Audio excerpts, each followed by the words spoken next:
Hello बच्चों, देखो आज हम 11 नंबर एक्सरसाइज 8.1 का 11 का फर्स्ट जो है उसको सॉल्व करते हैं। सॉल्व क्या करते हैं, उसको जस्टिफाई करते हैं। उसमें क्वेश्चंस में आपके दिया हुआ है, क्वेश्चन में दिया हुआ है कि state whether the following are true और फॉल्स। ट्रू और फॉल्स आपको स्टेटमेंट, ये 5 स्टेटमेंट दिए हैं, इनको ट्रू फॉल्स दिखाना है और उसको जस्टिफाई भी करना है कि किस तरह से ट्रू है, किस तरह से फॉल्स है। तो the value of 10a is always less than 1। क्या कह रहा है? The value of 10a is always less than 1।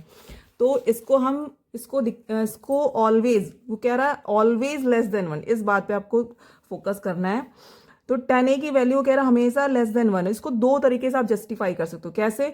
दो तरीका कौन सा है हमारे? देखो, इसके जस्टिफिकेशन के दो तरीके हैं। फर्स्ट तरीका क्या है? फर्स्ट में आपके पास टेबल है। आपको टेबल अगर आपने टेबल अगर याद करी होगी तो इसकी वैल्यूज क्या क्या है? 0, 30, 45 पे, 60 पे, 90 पे, उसको चेक करते हैं।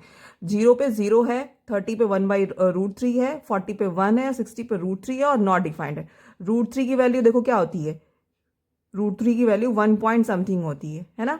1 पॉइंट समथिंग होती है, मतलब 1 से बड़ा है। और 45 पे 1 है, जबकि एक स्टेटमेंट कह रहा है कि 10a जो है वो ऑलवेज लेस देन 1 है। तो ऑलवेज लेस देन 1 तो नहीं है। 10 जो है वो 0 से नॉट डिफाइंड के बीच में वेरी कर रहा है, मतलब कि उसकी वैल्यू एक पॉइंट पे 1 भी है, 1 से ज़्यादा भी है और 1 से कम भी है। ठीक है, 1 से कम मीन्स 0 भी है।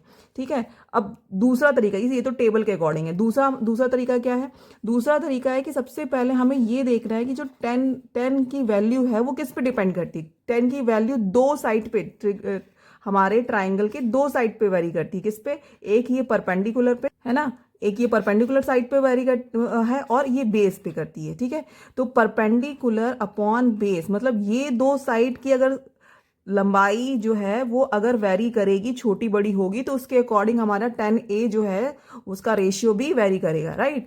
तो चलो हम इसकी, अब हमें ये सोचना है कि जो दोनों साइड है वो किस तरह से वेरी करेगा। तीन कंडीशन हो सकती है। कौन कौन सी तीन कंडीशन होती है उसको चलो ड्रॉ करते हैं। देखो, मैंने यहाँ पे 3 ट्राइंगल बनाए हैं और तीनों ट्राइंगल में एंगल जो है वो सेम है। एंगल क्या है हमारा? सेम है।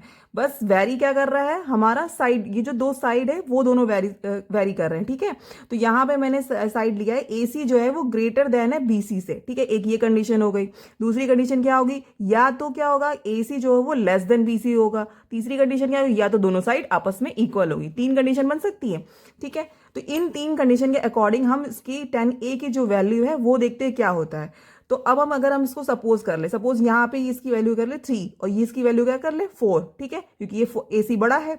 तो जब 4 ग्रेटर देन 3 होगा, ठीक है, तो अगर इसकी वैल्यू 10a की वैल्यू क्या हो जाएगी? इसके अकॉर्डिंग 3/4 हो जाएगी। अब इसको सॉल्व करोगे तो ये कितना है? इसका वैल्यू लेस देन 1 आएगा, है ना? इसकी वैल्यू क्या आएगी? लेस देन 1 आएगी। ठीक है, अब इस कंडीशन के अकॉर्डिंग क्या हो जाएगा? अगर इसको 3 कर देते हैं, इसको 4 कर देते हैं, राइट, तो इस कंडीशन के अकॉर्डिंग क्या हो जाएगा? 4/3 हो जाएगी। यहाँ पे देखो 10a की जो वैल्यू है वो ग्रेटर देन 1 हो जा रही है। जब आप डिवाइड करोगे इसको तो ग्रेटर देन 1 हो जाएगी।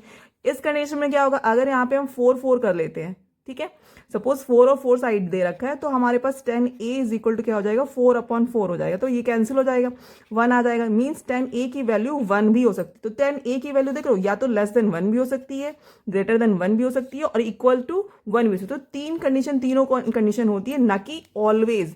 आपको इस स्टेटमेंट किस बात पे जोड़ देना? ऑलवेज। ठीक है, जो जैसे मैंने ये इतना पूरा लंबा प्रोसेस लिया ताकि आपको समझ में आए कि दो कंडीशंस हैं इसकी, दोनों तरह से आप इस क्वेश्चन को देख सकते हो। ठीक है, ये है हमारा जस्टिफिकेशन। तो इसका मतलब ये स्टेटमेंट क्या हुआ? क्या हुआ? फॉल्स हुआ। राइट?